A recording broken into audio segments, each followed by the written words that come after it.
Okay, this module is on advanced local syntax. Actually, it's the first of two on advanced local syntax. This module focused on issues and some exercises on context. If you're interested in basics, there's actually a module on the basic invocation mechanisms in MOCA. We should start there. We'll be spending a lot of time talking about manipulating context to our advantage. We'll spend a lot of time talking about scope and lifetime of context. This is something that is very misunderstood, in my opinion, by a lot of folks that are working with MOCA. Scope and lifetime. If you ask them what's the scope and lifetime of MOCA context, I don't know. In the end, you should have a detailed understanding of context, scope, and lifetime, and be very comfortable manipulating context. Now, actually, you probably, if you've been working with MOCA, you probably actually understand a lot about scope and lifetime, but maybe just not putting it in terms of scope and lifetime like we would think about a programming language.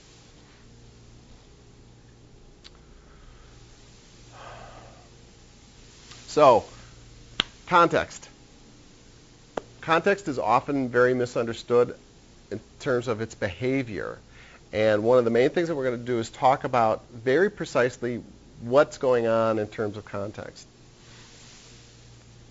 So we're going to talk about this in terms of scope and lifetime in large part.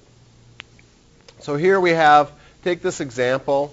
So we have list inventory where row number is less than 5, list inventory, list devices where row number is less than 4, list areas where row number is less than 3, and published data where basically I'm choosing pieces of data from each of these. So in terms of context, context builds as the command builds. So if you're familiar with this kind of diagram, if you've done any object-oriented development, this is a sequence diagram, and it's not exactly the way you would normally think of a sequence diagram, but it's close for what we need. So think about what's going on here. We have the initial invocation, right? So arguments coming into the initial invocation in the where clause. So we have this list inventory. Okay, so now at this point, we see the only thing in context at this point is the list of results from the list inventory component.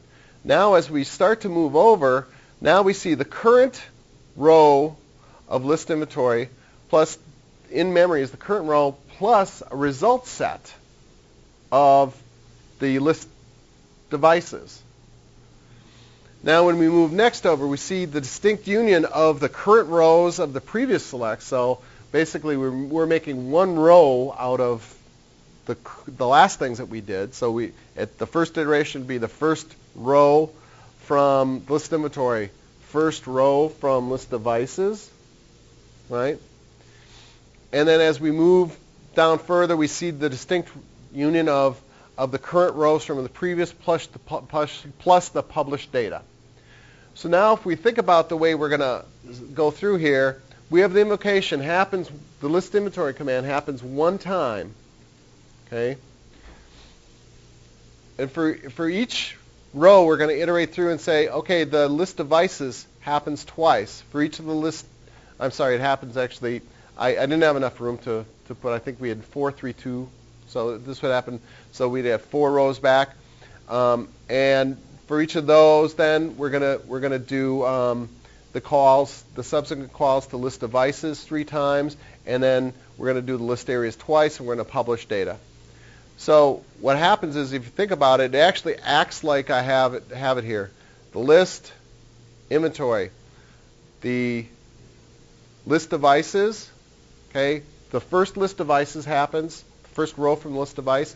Then we're going to hit 2 list areas and then publish data, right? So that's the way to think about context, is it's adding, okay, as you go. So it doesn't do all the components and then kind of sift through there. Component 1, component 2, and then for each component 2, it'll do component 3, then it's back to component 2, iterates through again. Component 3 back to component 2, component 3 back to component 2, rolls back to component 1, okay, iterates there, component 2, component 3, component 3, component 3, component 2, component 1. Okay, so it is actually iterating downstream. Okay, it's an important thing because sometimes what you'll see is you'll say, oh man, that came back fast. Well, it came back fast because something raised an error, right, before you got through the whole stream, and maybe it was the first time you called the list area. Well, then what happened is you did the list inventory, then you did the list device, okay, for the first list inventory call, and then maybe it failed on the first call to list area. Okay, so it iterates through kind of naturally if you think about this. So execute 1, execute 2, execute 3, execute 2, execute 3, execute 2, execute 1. Okay, and it iterates through that way. So that's really the way to think of this. Some people think of context as, okay, I'm going to list my inventory, and then I'm going to list my devices, and then I'm going to list my areas, and then somehow it's going through there. No, it actually goes through and kind of adds to this, does the first thing, then starts iterating through the second thing. As soon as the second thing goes, it starts, iterating through that thing. So it's important to understand the consequence of when you start adding these components together.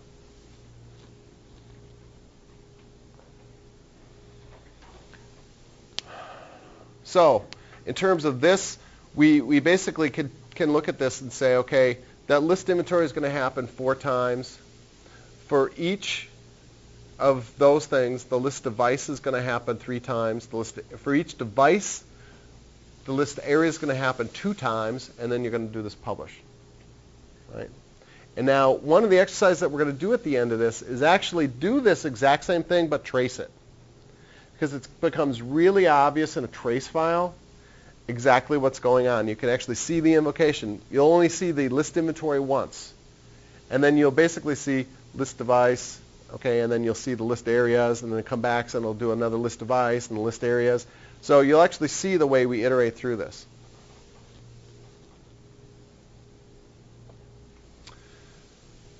So there are basically 2. Now, I don't talk about the concatenation, the ampersand, because frankly it's not used very often, and I got a big problem with that just conceptually because unless you're really smart about how you're doing things, it makes a weird result set.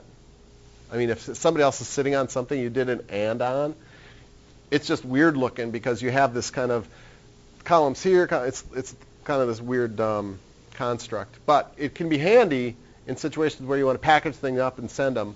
But mostly what we're going to talk about are the pipe character and the separator. They have a very different impact on scope and lifetime. The most common thing that we do is use the pipe character.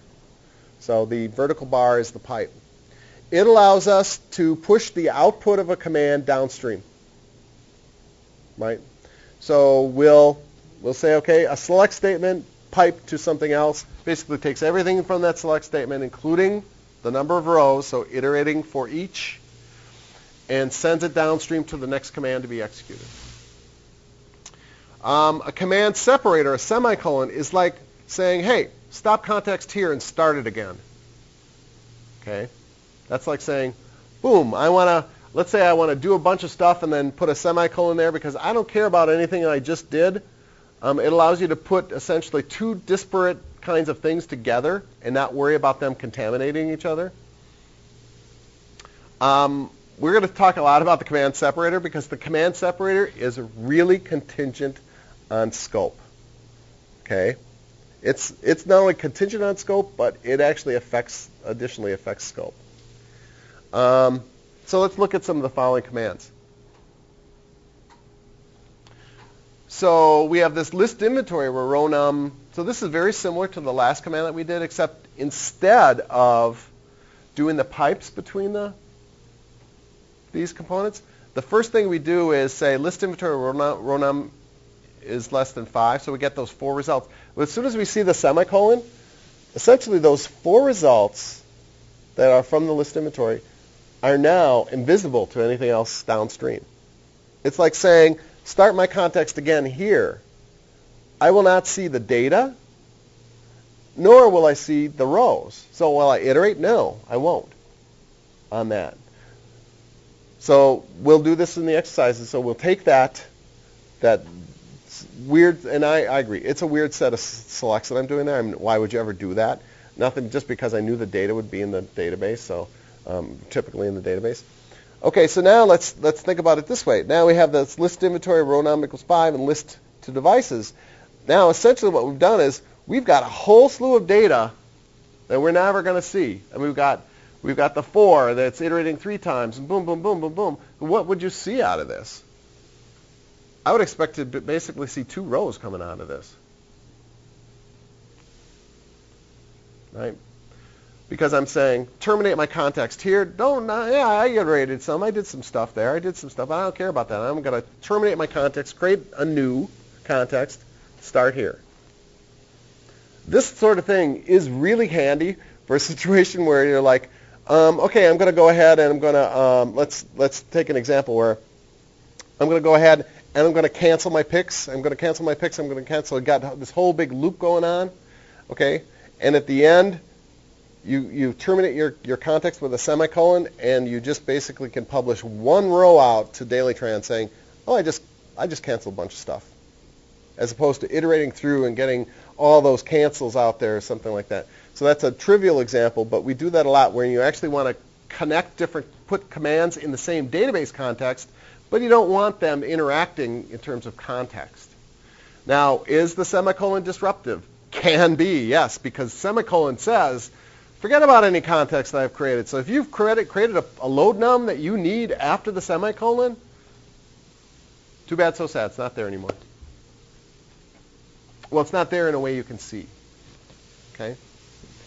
So here in the end, we've basically done, the last thing is we've done all the work. We've iterated through 4 times, 3 times, 2 times. So we've created this big result list. Put a semicolon there. We're going to get essentially one row back with not much in it. Semicolons are very helpful, but you need to understand where they are. So the other thing, context scope, are the curly brackets. Now I'm going to call them brackets for now. Okay, the other kind of brackets, the square brackets, are for SQL statements. When I say brackets, I'm not referring to those. I'm referring to the curly brackets. Okay, so it is a mistake to think of brackets merely containing a bunch of code and not impacting scope. Okay, if this condition got brackets around it, okay, you are affecting scope by putting those brackets in your code. Not just are you saying, if I'm going to do all this stuff, but you are having the implication is that you are saying, okay, I'm going to control the scope myself now while I'm in these brackets, and only what I tell you is going to emerge out of there from a scope perspective. Okay, that is one of the big mistakes. People who are first go through this, they think, oh, hey, I've done programming. I can put an if test and a bunch of stuff in there, and then they do their stuff, and then they realize that nothing came out of their little if block because they didn't bother telling us what comes out. So the reason that this acts like this is, think about what we needed to do architecturally. The decisions we need to make was, if you go into a bracket block like that, what comes out? What can come out? I mean, you could do a lot of stuff in there. I mean, we're talking about a non-potential, non-rectangular data set. I mean, there's just stuff. I mean, you could be iterating twice here, iterating 3 times here, doing a bunch of stuff inside there. How would we want context to look when you're done? So we said, well, we got no idea. So we're going to make it so you have to tell us what you want to survive through context, right? So at the end of a bracket block, you got to tell us. If you don't tell us, it's the last thing you did that comes out. So one of the biggest coding problems that I see with people that are just starting coding local syntax is they don't treat their bracket blocks like they're altering context. All right? You must tell us what's coming out of a bracket block. So in this case, down here, it doesn't make any difference that I did this published data where error code equals test. It's not coming out of there.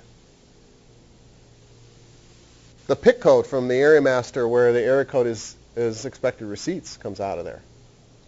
I won't see anything else coming out of there.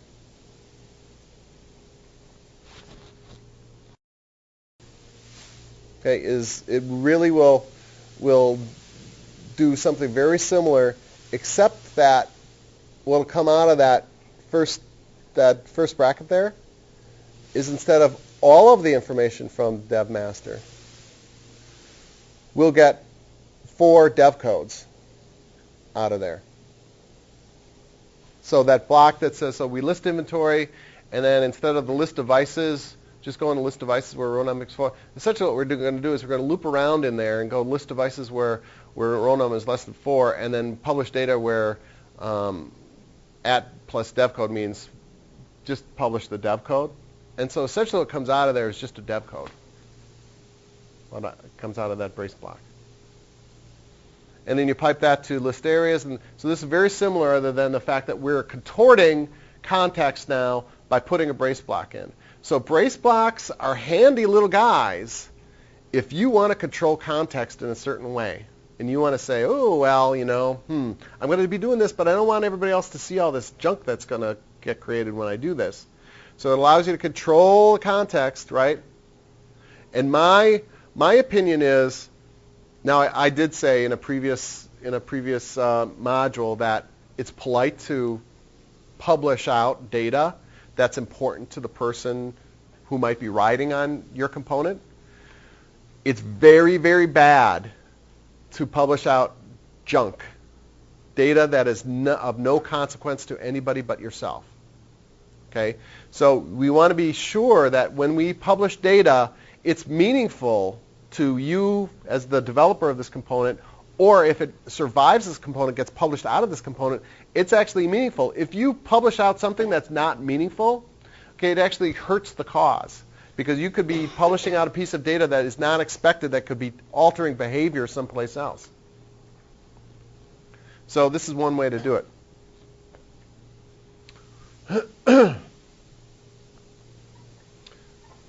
So now let's take the next step. So let's add the two things. So now we can say we're going to do brackets, but we're going to add semicolons in. So now what are we saying? The scope of I'm going to start new context here, is the scope of the context block that you're in. Okay, so if you have curly brackets, your context block that you're operating in is the context block within the brackets. If you don't have curly brackets, the context block that you're operating in is the component, right? Okay, so in this case, what's happening is I'm saying, hey, start me a new context right here. Now, will that affect anybody outside of this bracket block? No, it won't, because it just contributes, it just keeps going, right? Okay, the scope of the context is affected by, right, the context block that you're working in. So in this case, yeah, I'm not going to actually see anything, so what's going to come out of here is nothing. Come out of that bracket block, because I put a semicolon there before I published the data.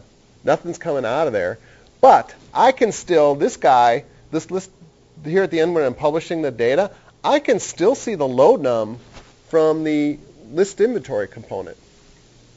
Okay? Because the semicolon did not affect the outer context block that's being operated on.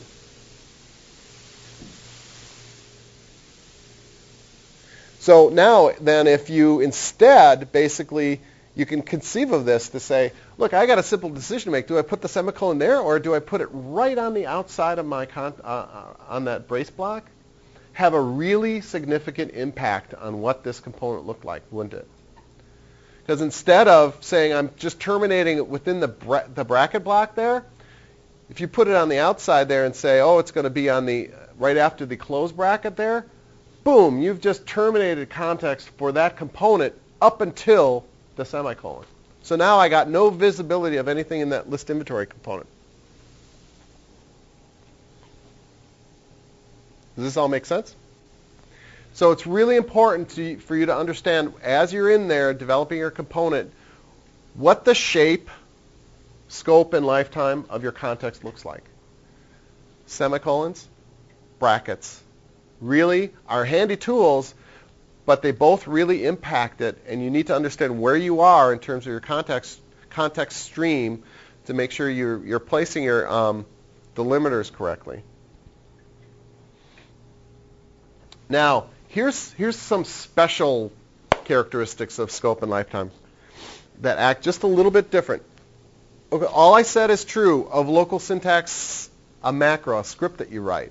Okay, just a script that does not turn into a command. Once you turn something into a command, there's an additional complicating factor. The where clause creates the outermost context block. Okay, the where clause getting passed into a component is the outermost context block, not impacted by anything you do inside of the component. Okay, put a semicolon in there. Doesn't make any difference. You still see the where clause. Okay, think about it this way. The where clause contains, okay, the where clause creates the outermost context block. Okay, inside from there you have the command context block. Put a semicolon in there, boom, you're done as far as seeing your context. Put a semicolon within brackets, you're done as far as seeing context within the brackets. But context yet emerges again when you're outside the brackets because you've moved into the next outside context block. In order to get rid of this sort of thing, you have to use a MOCA command that allows you to hide variables. So it's important to understand that when you're doing a little script and you're testing it, like the way I develop local syntax is I get into my little WinMSQL and I make sure it all works, and then I cut it out of there, paste it in, and I never use the front end program. So I just always just paste it into a little file and shove it into the directory. Be mindful that as soon as you put it into a command, okay, very subtle changes take place in terms of context. There's an additional level of context revolving around the where clause. So if you're thinking, oh, this looks great, I'm getting rid of the load num, and I'm put a semicolon here, I don't see the load num anymore. Well, if the load num's passed in the where clause, you're seeing it. All right? So important concept, a common mistake.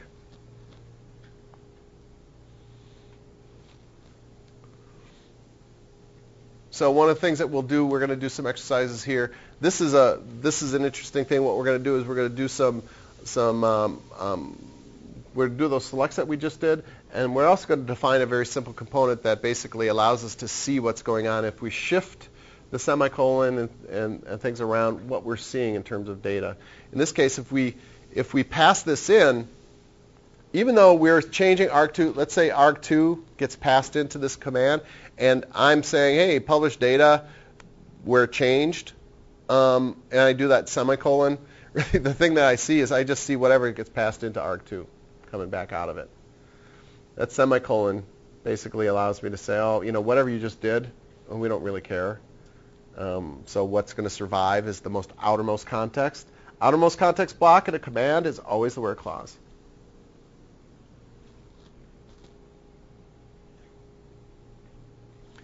Some things you can do, and I mentioned this before, something that is handy that we do is this hide stack variable. Allows us to hide stack variables so that, and again, frankly, I find myself using this whenever I have to worry about docnums, because, what is docnum? So this is one of those things where you basically say, oh, if the docnum's coming in, hide that sucker because I want to do my own thing. Even though it's an argument on this thing, I want to hide it because it's going to screw us up, because in this case, this particular customer is not using that docnum, right? You'll find that a lot of folks that if they do ASNs, their docnum relates to the stop, right? Because the way the ASNs work is we have to do deliveries and stuff. So anyway, working outside of context. Some ideas of working outside of context. Sometimes you don't want a variable messed with, right? From a context perspective. You don't want it, you don't care if it's a semicolon, you don't care if it's iterating, it doesn't make any difference. You don't want it messed with. So what you can do is you can create session variables where it allows you to create a variable that has the scope and lifetime of this command stream, right? So as soon as you define it to when the command stream is done, that's the lifetime of that. As soon as that transaction completes, gone. No context between execution. And it's very handy for doing things where you need to save markers. You need to save yourself a little marker and then say, I want to come back to this as a trigger. So here, Mike and I worked on a system not long ago together where he was doing the palette group assignment and I was doing the material handling stuff. And I needed so he was creating these VC palette group data elements. Well, when we do a cancel, I wanted to, on a trigger, get the palette group so I could send it to the automation equipment to say, don't worry about seeing this palette anymore. We canceled it, right? So we could get those guys saying, okay, remove that data element, so that they don't have this big list of palettes that they'll never see. The problem with that is that by the time cancel happens, by the time I would see it as a trigger, there's no pick work left. It's written onto the pick work table. Pick work is gone, right? So what I did was, I had this idea of a couple different things. One is I could just write a wrapper right around cancel pick that would basically just grab that, hold it in memory and then do my thing later. Well, the problem is that there's some stuff in cancel that there's a couple different ways to call components, and somewhere in cancel somebody's terminating context on me because I couldn't see the variable. So instead of worrying about it and doing a product bug, and may or may not be, conceptually, I can agree sometimes with what they do and sometimes not. I said, okay, well, I'm just going to set a session variable in my wrapper, and then I'm just going to handle it in my trigger. So I set a session variable in my wrapper, then I just called the underlying cancel code, and I put a trigger on cancel that says, hey, if I come in there with a session variable equal to VC palette group, send a message saying I just canceled this. So no muss, no fuss. I set it at the beginning. So think about this. The wrapper is the very beginning of that transaction. Many triggers on cancel typically, right? So many triggers happen, and they got to my trigger, and I said, oh, see if there's a session variable there. If there is, go ahead and use that, send that information to the material handling equipment to say we just nuked out this palette group. It is very handy session variables are very handy in this instance because one never knows really when somebody's going to do an initiate versus an initiate inline. For instance, an initiate is a way in a C component to initiate a component call. And if you do an initiate, it basically is like saying semicolon, do this command, versus doing an initiate inline, which is like doing a pipe to the command. And if, depending on how the product guys called the thing, if they do an initiate inline, if they do an initiate versus an initiate inline for whatever reasons they chose, you may or may not have visibility the way you think it should be. Okay, so this is one of those instances where we just said, oh, fine, whatever. We'll just drop a variable, pick it up on the way out, and no muss, no fuss. I mean, talking about 5 lines total maybe of code, right? So very, very easy to implement. Very handy when you want to drop a variable and have no one mess with it.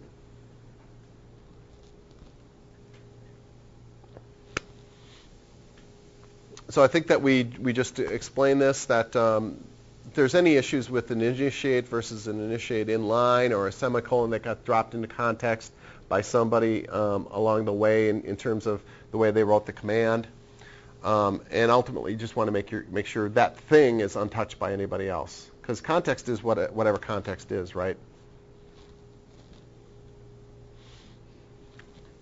So at this point, you should have a good grasp of the scope and lifetime of MOCA scripts. You should have an understanding of the impact of separators and the brackets on syntax. Really important. And you should be able to follow the flow of MOCA through the components through their iterative cycle of execution.